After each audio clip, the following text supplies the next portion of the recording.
You are already on the road. The stone beneath your feet is set, leveled, and measured. It carries you forward in a direction that was decided long before you arrived. You do not choose the path so much as enter it, joining a line of movement that has been shaped, narrowed, and made predictable. Around you, nothing feels restricted. Travelers pass, carts move, messages travel faster than the eye can follow. And yet, every part of this movement is being guided through a structure that decides who moves easily, who slows, and who is made to wait.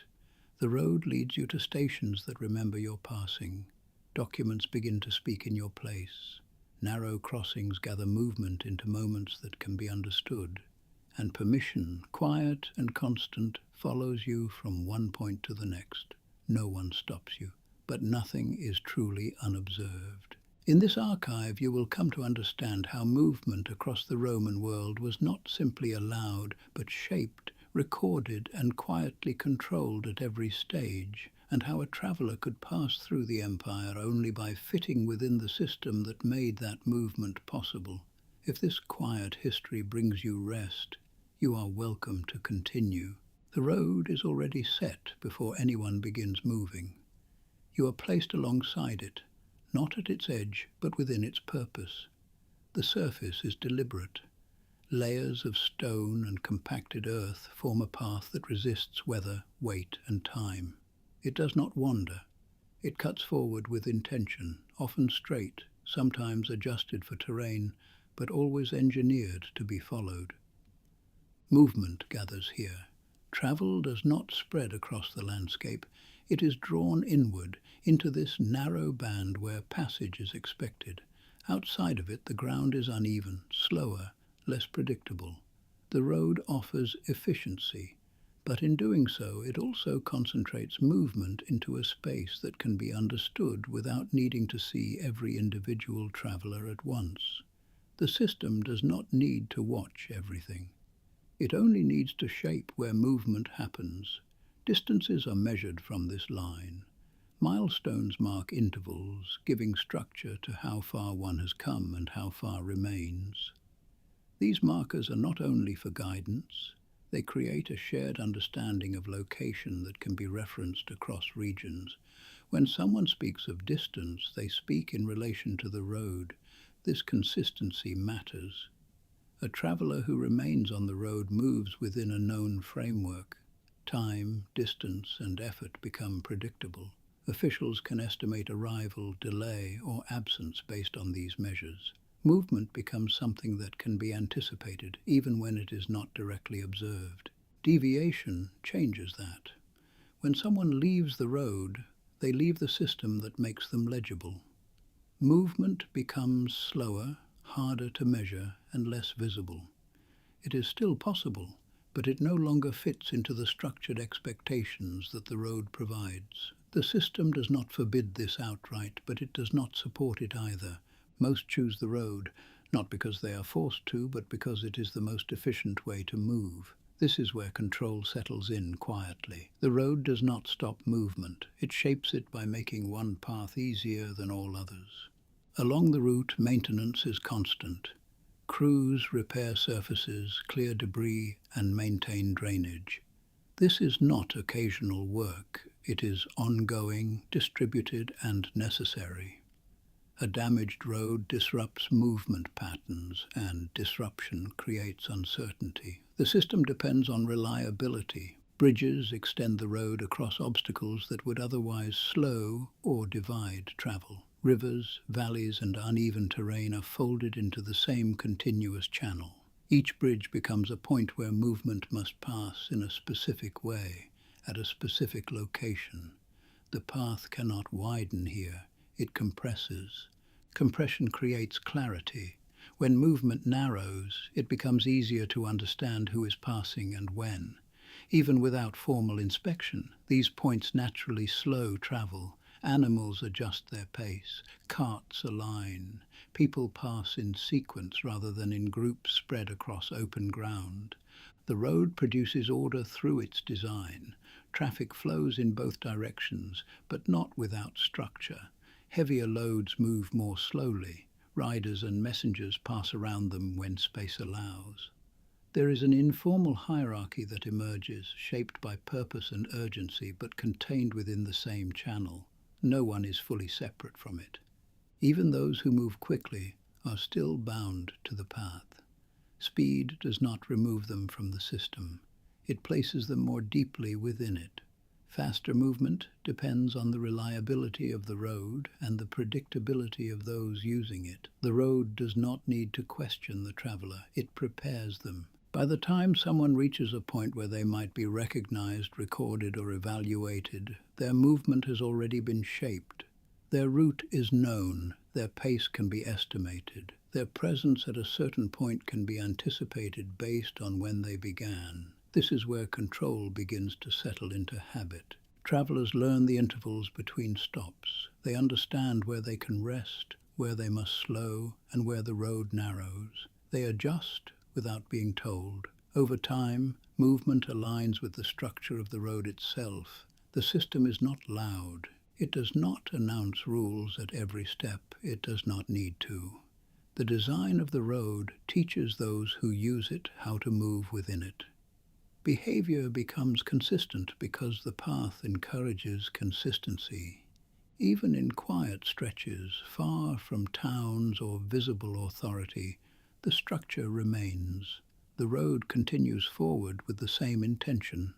It carries with it the same expectations, regardless of who is present. You begin to notice that movement here is not random. It is guided, measured, and shaped long before any document is shown or any question is asked. The road does not control through force.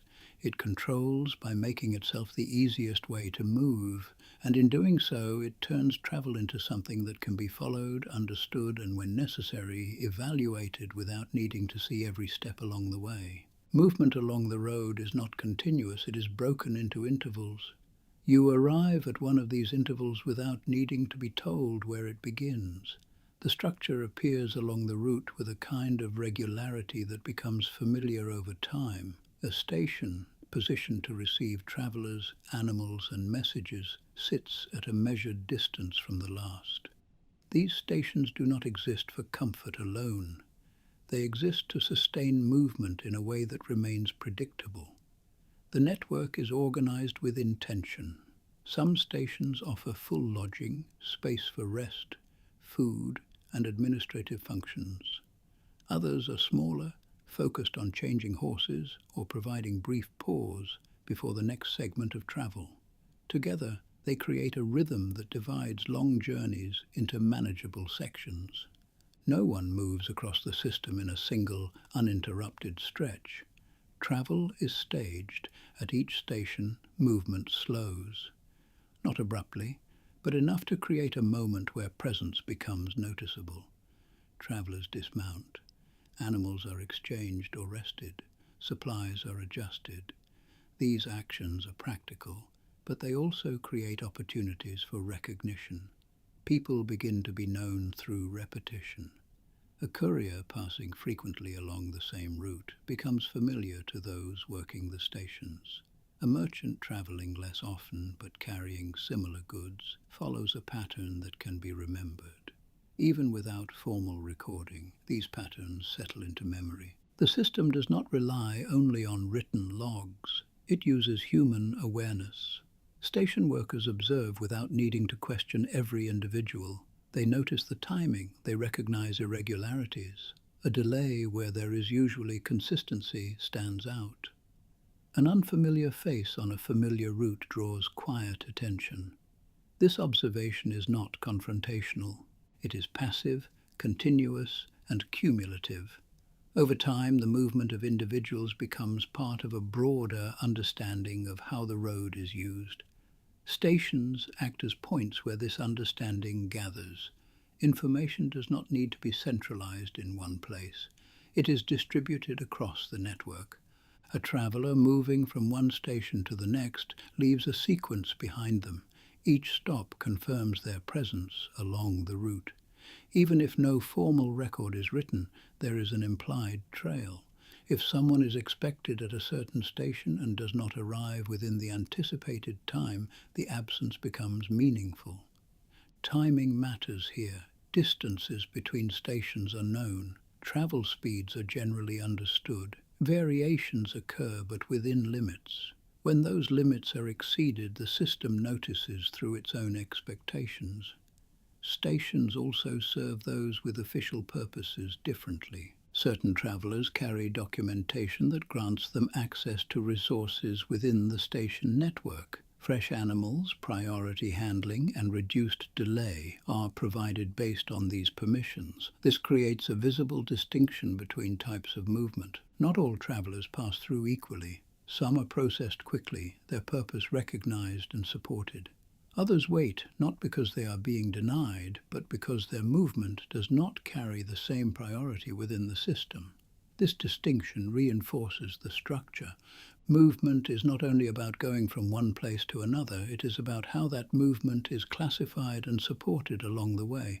The station becomes a point where classification is quietly reinforced.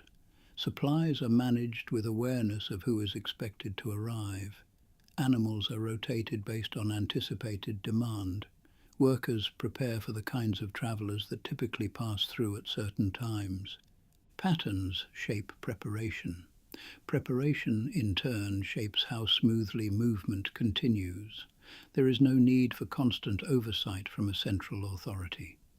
The station network maintains itself through routine, expectation, and local awareness. Each station operates within a shared structure, but responds to its immediate environment. Information flows along the same routes as travelers. A message carried from one station to another moves faster when the network functions correctly. Delays at one point can affect expectations further along the route. In this way, stations are not isolated. They are connected through the movement they support. You begin to see that the road alone is not enough. Without these intervals, movement would lose its structure. It would become harder to measure, harder to anticipate, and harder to understand. The station network gives the road its rhythm. It divides distance into segments that can be observed, remembered, and, when necessary, questioned. Travel does not disappear into the distance. It is marked, step by step, through places that quietly acknowledge its passing. And even when nothing is written down, the system retains a sense of who has moved through it when they passed, and whether their movement aligns with what is expected. Before movement begins, authority is assigned. It does not sit with the traveler. It is placed onto something that can be examined without needing to know the person who carries it. A document, issued under recognized authority, holds the purpose of the journey, the legitimacy of the traveler, and the boundaries within which they are expected to move. You see it handled with care, but not with ceremony. It is practical, folded, sealed, sometimes worn from repeated use. The material varies, but the structure remains consistent enough to be recognized across regions. Names, roles, destinations, and permissions are arranged in a way that allows others to read and interpret quickly. The document is designed to be understood at a glance. Its authority comes from its form as much as its content. A seal pressed into wax, a recognizable signature, a known format. These features allow someone at a distance with no prior knowledge of the traveler to accept or question what is presented. The system does not rely on personal trust. It relies on recognizable signals. When the document is presented, the traveler becomes secondary. Attention shifts to what is written, how it is marked, and whether it aligns with expectations. The person stands behind the proof, not in front of it. This changes how identity functions. You are not known by face or voice. You are known by what the document claims you to be. A messenger, an official, a supplier. These roles are defined in writing, and that definition travels with you. Without it, explanation carries little weight. Spoken claims are difficult to verify. They depend on belief, memory, and interpretation. The document removes that uncertainty by presenting a fixed statement that can be examined repeatedly without change. It stabilizes identity across distance. As the traveler moves from one station to another, from one jurisdiction to the next, the document maintains continuity. It does not forget. It does not adjust its claim unless altered. It provides a consistent point of reference within a system that spans wide and varied territories. The process of issuing such a document is not casual. Authority must be granted before it can be carried. Officials determine who is permitted to travel under certain conditions. They define purpose, route, and sometimes duration. These decisions are made before the traveler enters the road system. Movement is justified in advance. The document reflects this prior approval. It is not a request made along the way. It is a statement that the request has already been considered and accepted. This shifts where control is applied. Instead of questioning every traveler at every point, the system concentrates its evaluation at the moment of issuance. Once granted, the document allows movement to proceed with fewer interruptions, provided that it remains valid and recognizable. Validity is not permanent. Documents can expire, be limited to specific routes, or apply only to certain roles. These constraints are embedded within the text or understood through the issuing authority. A document that does not match the current situation raises quiet concern. Attention returns to the form. Is the seal intact? Does the writing match expected patterns? Is the material consistent with what is typically issued? These checks are not always formal, but they are present. Experience allows those within the system to notice irregularities. Forgery exists, but it is difficult, not impossible, but limited by the need to replicate recognizable authority. The closer a document appears to official form, the more likely it is to pass without challenge. The system depends on this balance: enough trust to allow movement, enough scrutiny to maintain structure. The traveler learns to present the document without hesitation. Delays or uncertainty in producing it can draw attention. Confidence is part of the process. The document is shown, examined, and returned. The interaction is brief, but it carries weight. The exchange does not need words. The document speaks in place of the traveler. It answers questions before they are asked. It frames the journey within accepted boundaries. This creates a separation. The person moves, the document explains. Together they form a complete presence within the system. When the document aligns with expectations, movement continues smoothly. When it does not, the system slows. Questions arise, not from curiosity, but from the need to maintain consistency. In this way, the document becomes more than proof. It becomes the traveler's voice within a structure that does not rely on personal recognition. And as you watch it pass from hand to hand, briefly examined and then returned, you begin to understand that movement here is not carried by the individual alone. It is carried by the authority that accompanies them. Not all movement is treated the same. Some travelers pass through the system with a different kind of access. Their purpose is recognized before they arrive, and the system adjusts around them without needing to be instructed each time. These are the couriers. You see them move with a pace that others do not maintain. Their travel is structured for speed, but that speed is supported by a network designed specifically for their role. Fresh animals are made available. Delays are reduced. Routes are cleared when possible. This is not privilege in the usual sense. It is a function. The messages they carry are considered necessary for the operation of the wider system. Administrative orders, military updates, logistical instructions, information that must move quickly across distance. The courier becomes the method through which that movement occurs. Their authority is not personal. It is tied to what they carry. A courier does not need to explain their purpose at each station. The presence of their documentation combined with the recognizable patterns of their role allows them to pass with minimal interruption. The system is built to recognize and support this type of movement. Speed depends on predictability. Stations are prepared for their arrival. Animals are kept ready for exchange. Workers understand that delay affects not just the individual, but the flow of information across the network.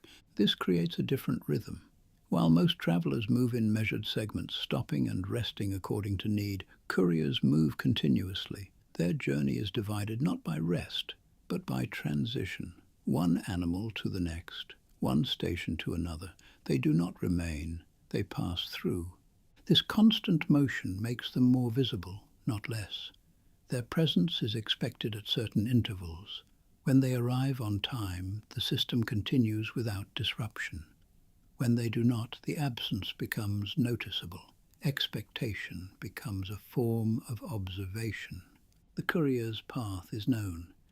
Their timing is anticipated. Any variation stands out against this expectation. In this way, their movement, while faster and less interrupted, is also more tightly defined. They operate within narrower limits. Routes are often fixed. Destinations are specific. Deviation is not easily justified. The efficiency of their movement depends on staying within these predefined structures.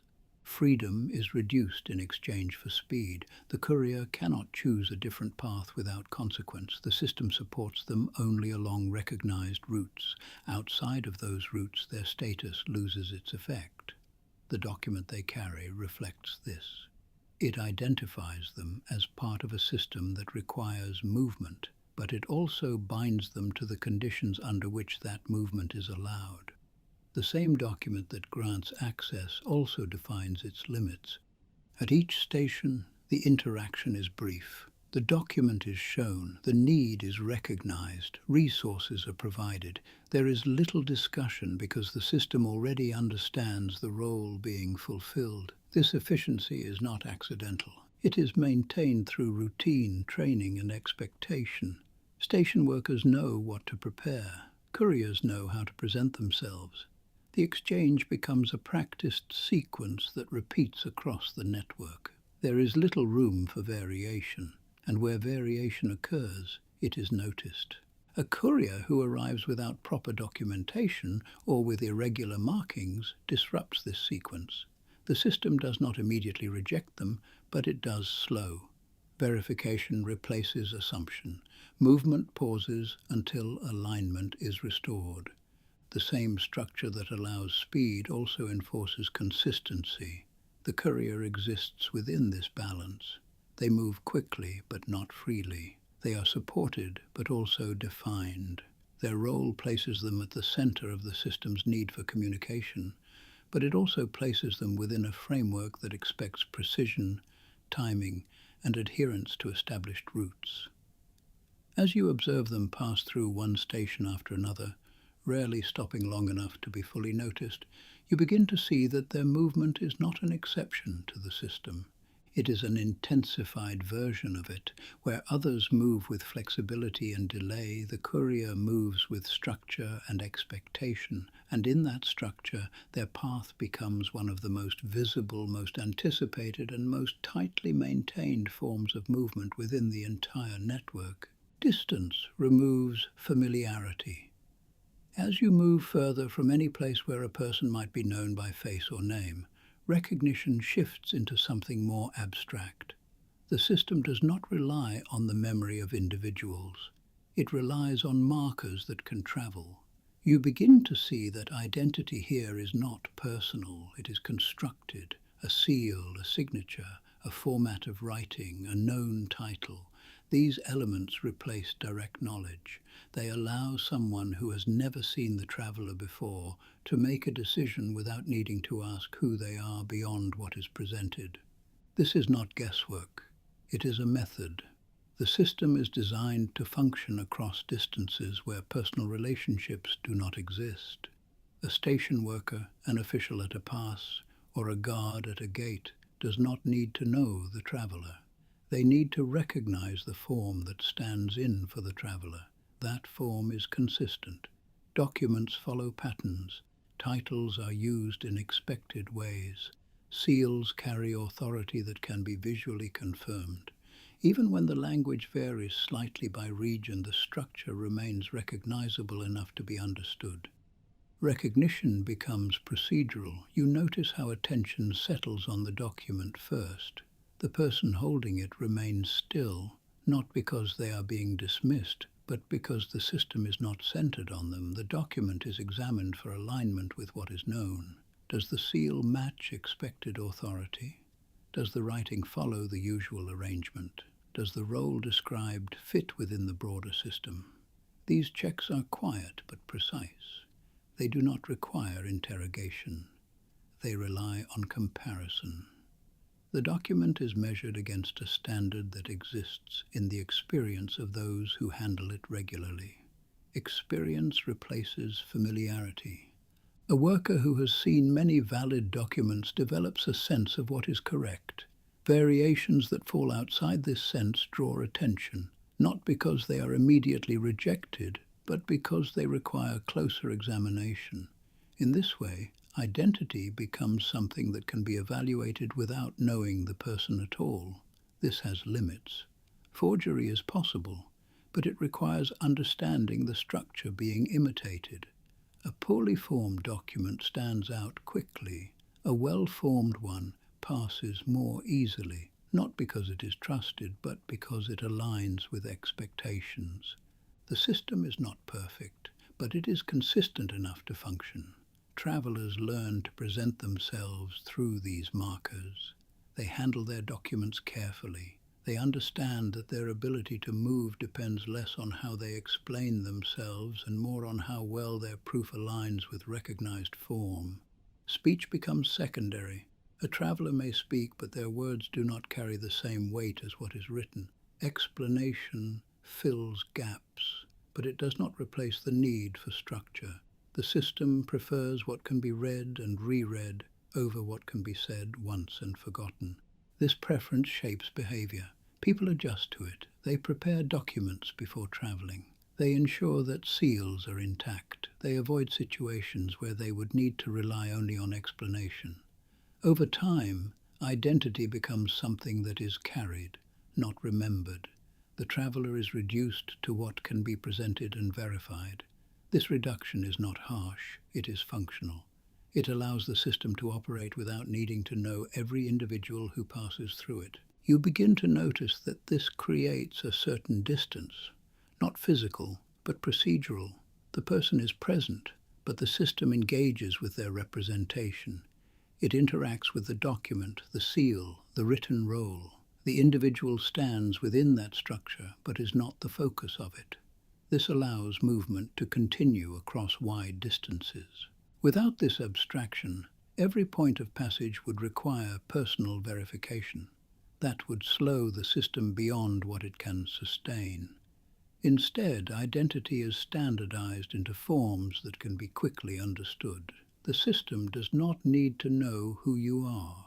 It needs to know what you are allowed to be within it.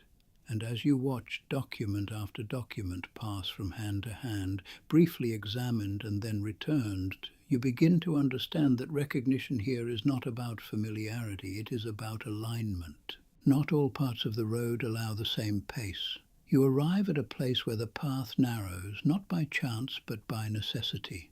A bridge crosses a river. A pass cuts through higher ground. A gate marks the entrance to a controlled space. These points are different from the open stretches of road. Movement changes here. It does not stop, but it cannot continue in the same way. The width of the path reduces. Carts move one at a time. Riders adjust their speed. Foot traffic gathers into smaller, more ordered lines. The environment itself requires this adjustment. This is where the system applies pressure without force. The design of the space creates a pause. At a bridge, the structure limits how many can pass at once. The surface may be narrower than the road leading to it. The approach may require alignment. Vehicles cannot spread out. They must follow one after another. This creates a sequence. Sequence makes movement easier to observe. At a mountain pass, terrain does the same work. The route becomes constrained by the landscape. Travelers cannot choose alternate paths without significant effort. They move through the same narrow corridor regardless of where they began. These locations do not need constant oversight to function. Their structure does most of the work. But oversight often appears here, not in the form of confrontation, but in the form of presence. A small group of officials, a guard positioned near the entrance, a worker managing flow.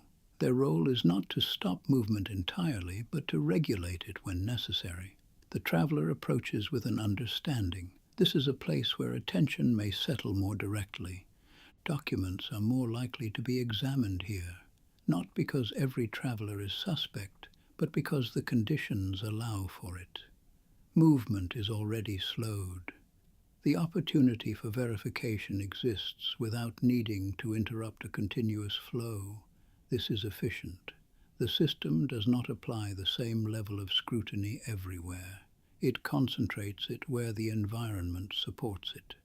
At a gate, entry into a controlled area becomes explicit. Walls or boundaries define the space beyond. The opening through which travelers pass is limited. This limitation allows for clear points of entry and exit. Here movement is acknowledged. The act of passing through becomes visible, not just in the physical sense, but in the procedural one. A traveler moves from one defined space into another, and that transition can be noted. Even without formal recording, the moment carries weight. Those who manage these points develop an awareness of what is typical, the usual flow, the expected types of travelers, the common patterns of movement. Irregularities stand out against this background. Again, observation remains quiet. There is no need for constant questioning. Presence alone shapes behavior. Travelers prepare before reaching these points. They organize their documents, they adjust their pace, they align with the expectations of the space. Waiting becomes part of the process. Delays are not always imposed. They emerge naturally from the structure. When movement compresses, time extends. A short pause at a bridge, a brief queue at a gate, a slower passage through a narrow path. These pauses allow the system to function. They create moments where alignment can be checked without disrupting the overall flow of travel. The traveler accepts this as part of movement, not as an interruption of it. This acceptance is important. It reduces resistance. The system does not need to enforce these pauses aggressively. The environment introduces them, and the traveler adapts. Over time, this becomes expected. A journey includes these slower points as part of its structure. You begin to see that control here is not applied everywhere at once. It is placed at specific locations where it can operate effectively. Open roads allow movement to continue with minimal interruption. Narrow points gather that movement into forms that can be observed, aligned, and, when necessary, adjusted. The system does not need to follow every traveler. It waits for them to arrive where they can be understood. And at these points, where movement naturally slows, the quiet process of recognition and permission becomes more visible without needing to be announced. The change is not marked by a line on the ground. You continue along the same road, the same surface beneath you, the same rhythm of movement. Nothing in the landscape signals a clear boundary. There is no sudden shift in terrain, no visible marker that declares entry into a new administrative space, and yet the system has already changed. Jurisdiction does not always require a physical edge. It exists in layers of authority that overlap across distance. As you move forward, responsibility shifts from one administrative structure to another without needing to announce itself directly. This is not hidden. It is simply not emphasized. Officials assigned to one region do not operate indefinitely across all space. Their authority extends to a defined area, even if that area is not visibly marked. Beyond that, another structure takes over with its own expectations, its own patterns of oversight. The traveler does not always notice the moment of transition, but the system does. Station networks adjust subtly. The type of documentation expected may shift in detail, if not in form. Local practices influence how movement is observed, even while the broader structure remains consistent. This creates continuity without uniformity. You begin to see that control is not dependent on a single, rigid boundary. It is distributed.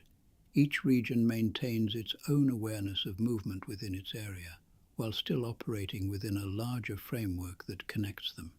Information does not stop at these invisible borders. It moves with the traveler. A person who has passed through several stations carries with them a pattern that can be understood beyond any one jurisdiction. Their movement has already been shaped, their documentation already examined, their presence already noted. This continuity allows the system to function without needing clear, visible divisions at every point. There are places where borders become more apparent. Larger administrative centers, major crossings, or areas of heightened importance may include more visible forms of control, but these are exceptions, not the rule. Much of the system operates through transitions that are felt rather than seen. Authority shifts quietly.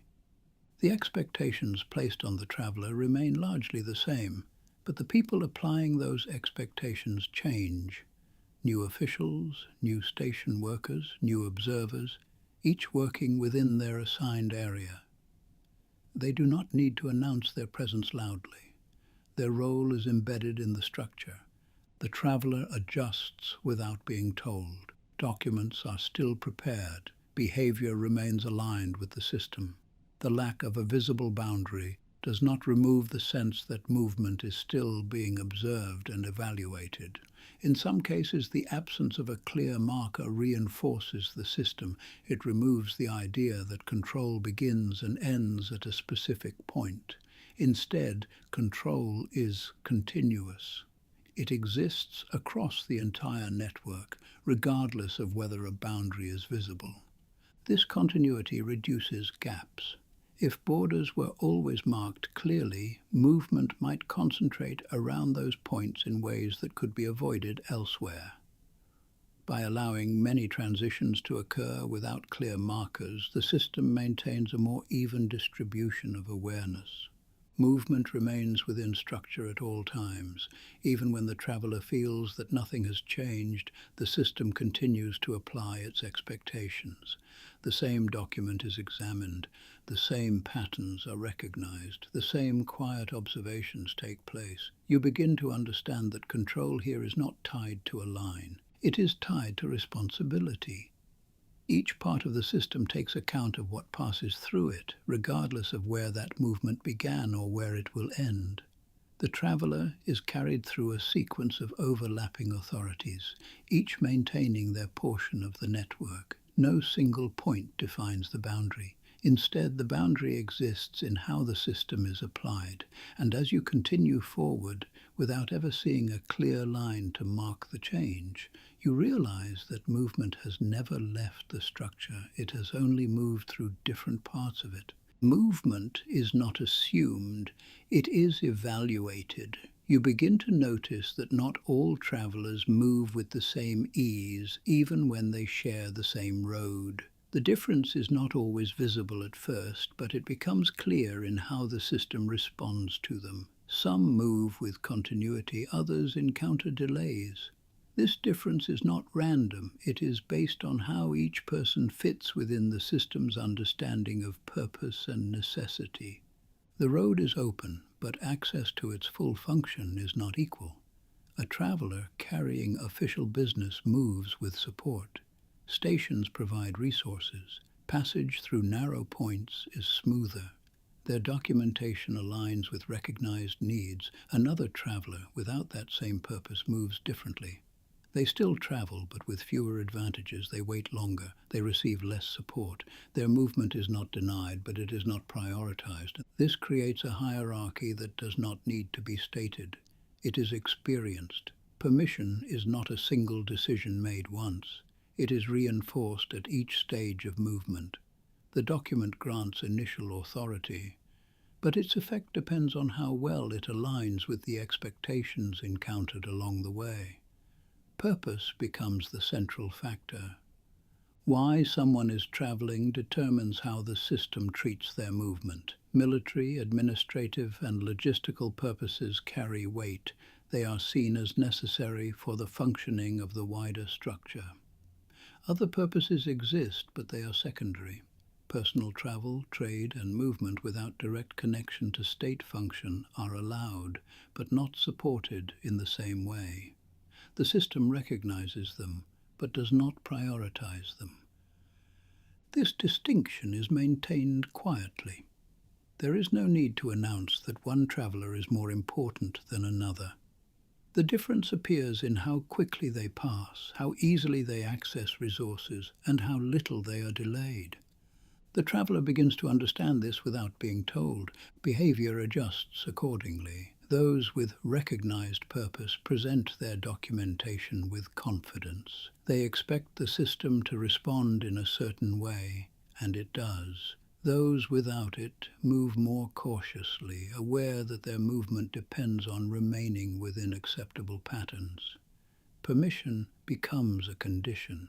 It is tied to role, to usefulness, to alignment with the system's needs. It is not an inherent right that applies equally to all. This condition is not static, it can change. A person who once moved with authority may lose that status if their role changes or their documentation expires. Another may gain it through assignment or recognition. The system responds to these changes as they occur.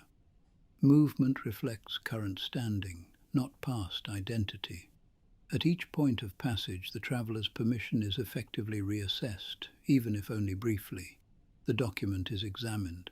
The purpose is recognized. The alignment is confirmed. When everything fits, movement continues. When it does not, the system slows. This slowing is not always a denial. It is a form of adjustment. Questions may be asked. Additional verification may be required. Resources may be withheld. The traveler is not necessarily stopped, but their movement becomes more difficult to sustain. Difficulty becomes a form of control. It discourages movement that does not align with the system's priorities without needing to prohibit it entirely. Those who persist must do so with greater effort, greater time, and greater uncertainty. Over time, this shapes behavior. People learn which types of movement are supported and which are not. They plan accordingly. They seek documentation when possible. They align their travel with recognized purposes to reduce friction. The system does not need to declare its preferences openly. They are understood through experience. You begin to see that movement here is not simply about the ability to travel from one place to another. It is about being recognized as someone who should be allowed to do so efficiently. Permission exists at every step, and it is granted not because movement is free, but because it serves a purpose the system is willing to support. There are moments when movement does not fit the pattern. You begin to notice how the system reacts when something does not align with what is expected. It is not an immediate confrontation. It is a quiet shift in attention. A traveler arrives without clear documentation. A familiar route carries an unfamiliar presence.